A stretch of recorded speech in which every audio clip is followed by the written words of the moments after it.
Okay, we're going to solve the next exercise. The exercise is the 1.19. The exercise is telling us the moment of inertia of the rectangular area about the x-axis is given by the equation, this one, which is moment of inertia equal to 1 divided by 3 multiplied by the base and multiplied by the height to the third power. The dimension of the area are b equal to 200 millimeters and h equal to 100 millimeters. Determine the value of the moment of inertia to 4 significant digits in terms of millimeters to the 4th power, meters to the 4th power, and inches to the 4th power. Now, I understand that this exercise is actually telling us to find a value using just an equation and transforming those results into US customary units and international system units. But I wanna explain what is a moment of inertia, because that is not that easy to understand. I know that when we talk about an area, then we're talking about square meters or square feet, and when we're talking about volume, we talk about meters to the 4th power or feet to the 3rd power. But meters to the 4th power, is that even possible? Well, it is, but we are not talking about dimensions here. We are talking about principally about a force or a resistance that an object do for it to not being moved, taking into account a specific point. So, for example, I have a disk here, which is cornered side of the disk is made of plastic, but the core is made of steel.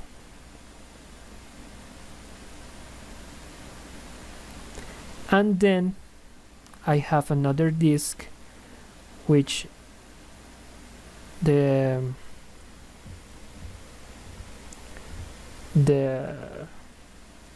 outside of the disk is made of steel, but the core is made of plastic. And I'm going to put these two discs up on a hill, and then I'm going to push the two of them at the same time. Which disc will get to the bottom of the hill first? Well, and here it goes the explanation.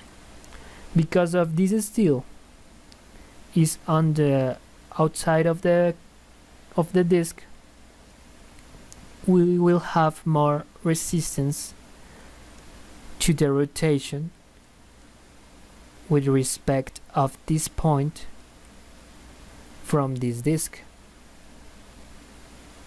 Why is that? Because this disc is more heavy, or it is actually heavier, taking into account that the outside of the disc is made of steel.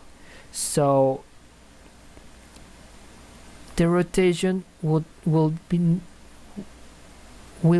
not be that easy, but this one will rotate easier. So I can assure you that this disc has more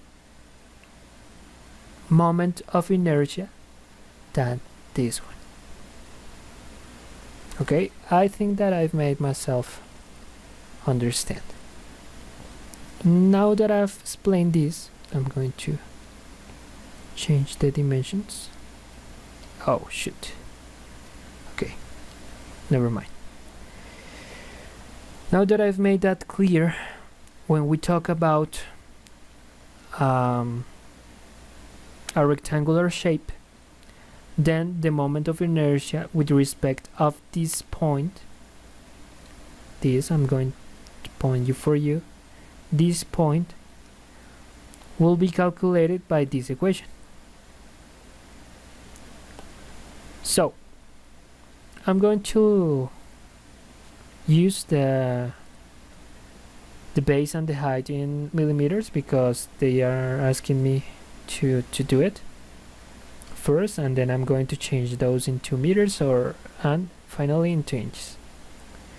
So the moment of inertia of a square is equal to 1 divided by 3 multiplied by the base and multiplied by the height to the third power.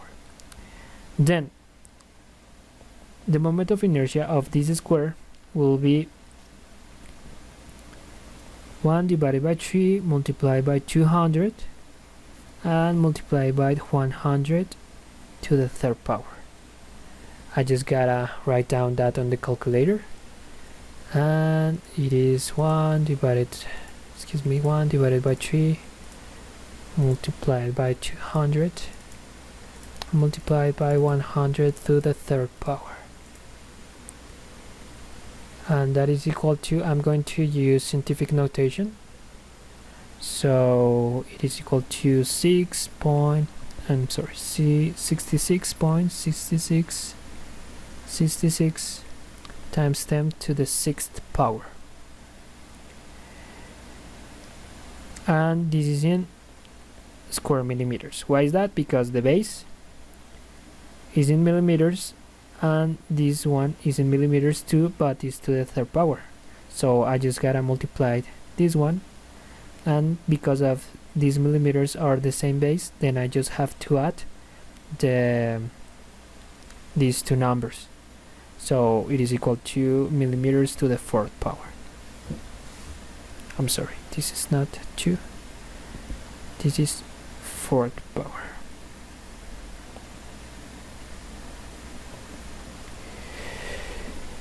Okay, now that I have that result, I'm going to transform that result into meters. So this is actually pretty simple because I'm going to use two different ways. The first one is to take the result that I just had, which is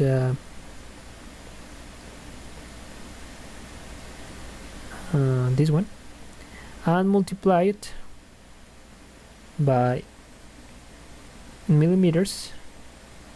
I'm going to write down the units, millimeters to the fourth power,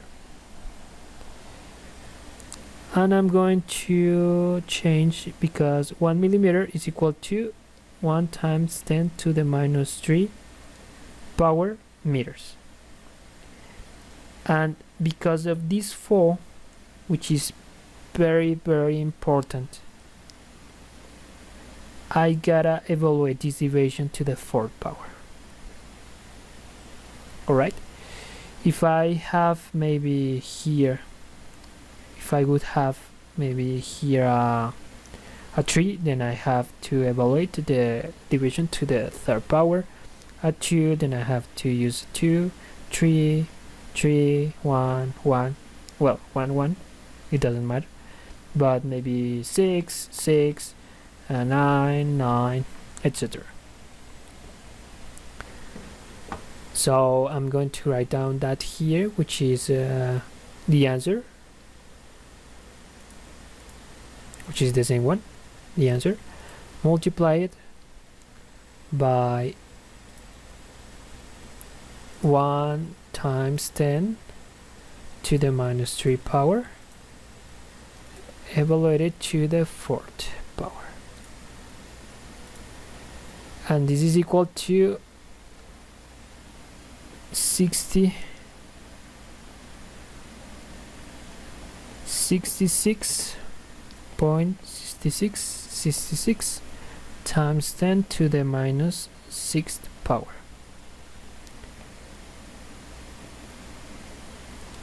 Meters to the fourth power. Now that I have this result, I'm going to transform that into inches. So I truly don't know the equivalence between meters into inches, but I do know the equivalence between meters and transform those into feet, and then I'm going to transform those into inches.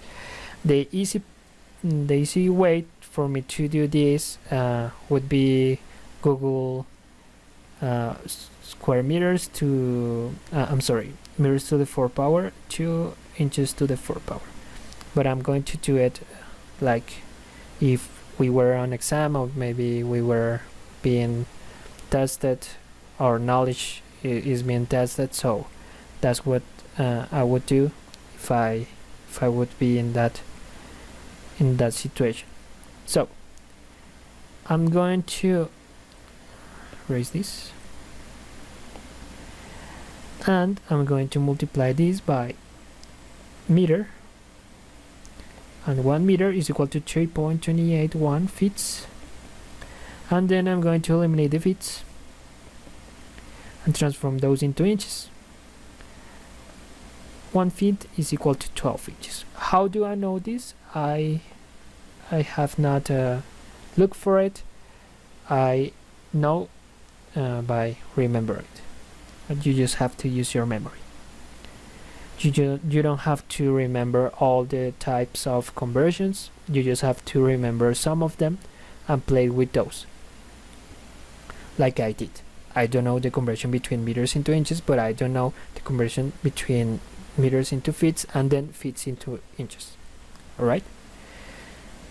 But remember the important value, which is the 4, and I gotta evaluate these two divisions to the 4th power. I'm going to write down that here. The answer is in meters to the 4th power, so I'm going to write down answer multiplied by 3.281 to the 4th power. You don't have to write these parentheses, it's just that because I wrote it here, I think that was important, but because I have a 1 here, so it doesn't matter. And then I'm going to multiply it by 12, like this. 12 to the 4th power, and the result is 160.1985 inches to the 4th power, and I've used 4 significant digits.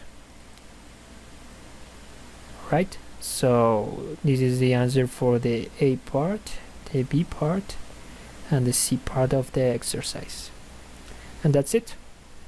That's how this exercise could be solved.